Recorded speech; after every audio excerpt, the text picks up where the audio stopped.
عزیزانو دی اولنې عشره کې د کربلا واقعه شوه ده. هغه واقعه تاسو ډېر زیرو بم سره علماء نه اوریدلی به یا به واوري. زدر ته د کربلا هغه اصلي فلسفه او بنیادی مقصد بیانول میں غرض ده.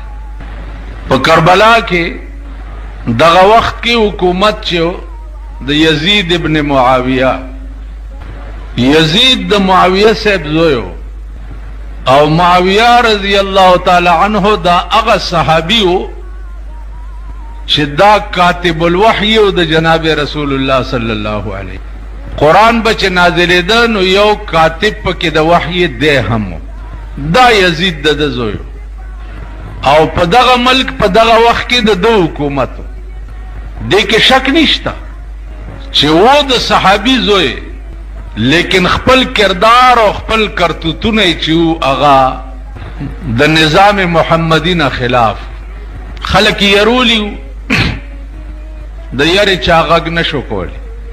بیعت هم دنیا چې د دنه د یاري کړو، او دغه دعوت د بیعت چې د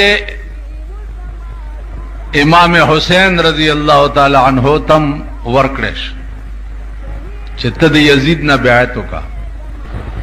امام حسین رضی اللہ تعالی عنہ فرمائل چھے ٹھیک دا بیعت کول گران کار نہ دے، صرف دم ردا چھے اغا قانون چکم زما دا نکا پکور کے راغلے دے، اغا قانون چکم زما نکا والا ترتیب ورکڑے و جوڑ کڑے دے، دا اغا قانون دا دفعات و خلاف ورزی کئی دے، نو هغه قانون ما ته اجازت نه راکوي چې زه دنه بیعت وکم او دې تسلیم کم او دې ومنم. عزیزانو اصل رنگ او رخ چې دی د کربلا هغه دا دی. زمون کې دا سنیان دي کسب بلاګان دي، دوی په دې محرم کې محرم مناول صرف دغه ته وایي چې په آخر لسمه ورځ باندې ادیرو تلاړ شي په مړو بمو به واچي او خزی پکی کیرونه میرونه پاخه کی او سړی پکی خدای خبر څه چلو کی. دا په سنی دنیا کې د محرم مناول دیته وای او بوله په مړو اچوي. په دې لسمه ورځ باندې دنیا وګوره خزی او نر دیرو تروانی منګي ور سره او په مړو باچي.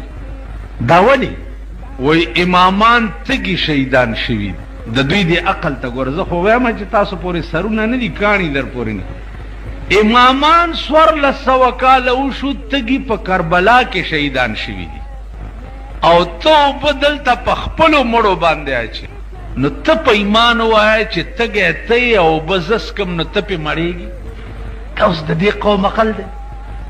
تاسو هر کلی هر وطن دی ټول صوبه سرحد کې وګورځئ په لسم او نهم محرم باندې دا دیری ډکی او دی کلالانو بار منګی لګولی او نرغه دی چې نوې منګی علی او بونه ډکی او دیری تیوړی او یو کټوره او په مړو باندې چې امامان تگی شهیدان شي.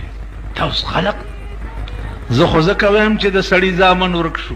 خزی او نر د نه سړی زامن دي، خزی او نر او په خپل مړیا چې او امامان تګي په کربلا کې شهیدان شوي دي. نو دې ځای نه لاندې څه پایپ لاین تللی دی چې دا وبال تاغي ته بیا دا اوبه د مرګ نه وروستو چاته وررسي.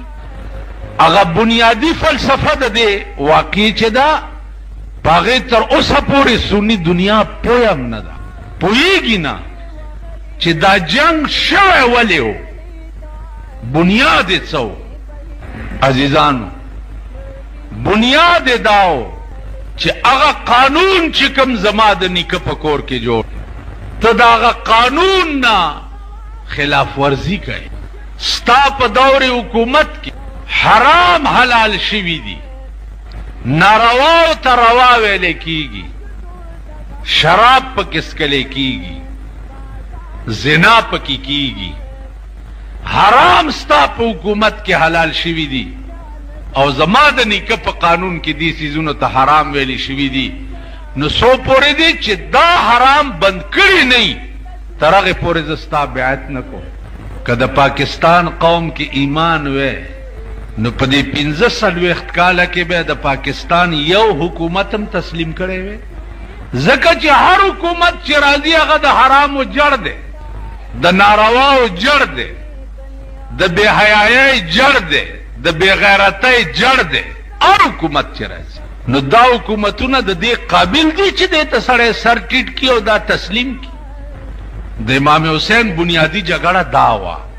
بیا د کوفې خلق ورپسې راله، د کوفې خلق ورپسې راله چې صاحب تا سره یو چې څنګه وی هغسې کوو او د ده مقابله کوو.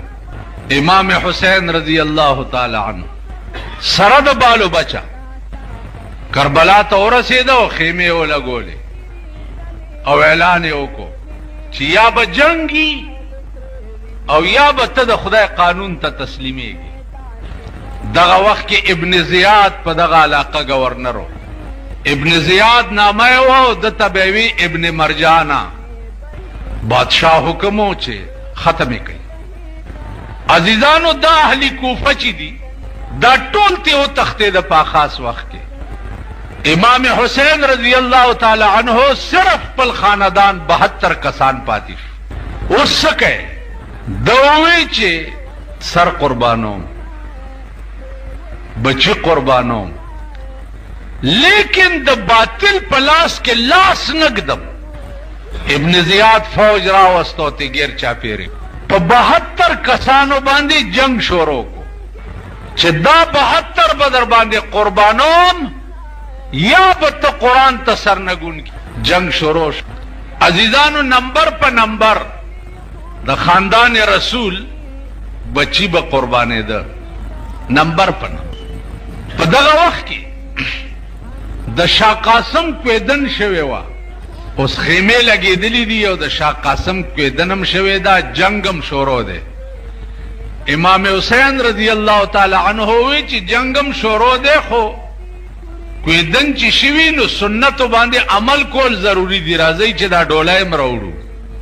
امام حسین د یار په خط و خال باندې بچی قرباني، بچی په قرباني. زنانه ته وی چې دا د شاه قاسم واده پکې وکړي نو یو خیمې نه بلې خیمې نه ډولی م راوړ او دغه شهیدانو د وینو نکریزې لاس باندې جینۍ ته ولګو. د شپې ړومبی شپه ده، آواز وشو چې راوځه جنگ لا. توره راواغسته، ناوې ورته څه وایي، ناوې ورته څه وایي. ځانونو ته وګورئ، تاسو کې چې ودونه یي ځانونو ته وګورئ، ډولۍ ته مو ګورئ، هغه جنجونو ته مو ګورئ، وریجې چې پخ کړي خلکو ته ټوکرای ټوکرای کېږي دغې ته وګورئ، دا غټ سریم چې والا راغوښتي دغې ته وګورئ، د شاه قاسم واده ته مو ګورئ. د شاه قاسم بی بی قاسم توی جانا نا مزه زمانا. د ړومبی شپې ناوې ورته. د شاه قاسم بی بی قاسم توی جانا نا مزه زمانا. شمر ظالم بدې د غشو په باران وجنی، دا مظلومان وجنی. او دا څوک کوي دا کار؟ قرآن وای د قرآن بیا خاوندان وجنی، دا مظلومان وجنی. امغه خلق وجل چې چا قرآن لستو او چا قرآن منلو. تاسو به وایي اوفو داسې کافرو چې چا قرآن وی او مغې هغه څوک وویشته چې چا د قرآن خاوندان اوج. قرآن تاسو ویلې دی که نه؟ د تاسو چې په چا ډس کوئ او څوک ولئ هغه قرآن مني که نه مني؟ نو قرآن وی او د قرآن خاوند وجنې که نه؟ و چې ووتو جنگ کې راګیر شو، شهید شو، د خیمې مخې له یې پرې کړی سر راوړو.